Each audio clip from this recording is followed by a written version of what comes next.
నానా పండు, నీతోటి మాట్లాడే పని ఉందమ్మా. చెప్పు నాన్న, పర్లేదు. ఏమన్నా ఒక 1000 రూపాయలు ఉంటే అమ్మా, అవసరం వచ్చింది.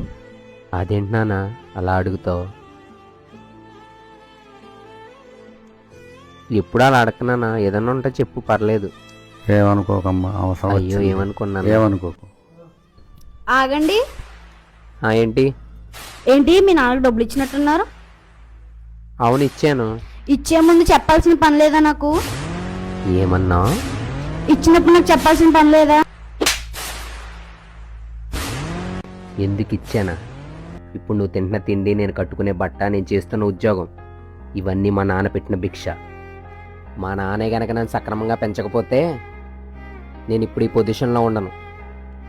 అలాంటి మా నాన్నని పట్టుకుని ఎందుకు ఇచ్చావంటావా? ఇంకోసారి ఇలాంటి మాటలు మాట్లాడమనుకో, నువ్వు కూడా నాకు అవసరం లేదు.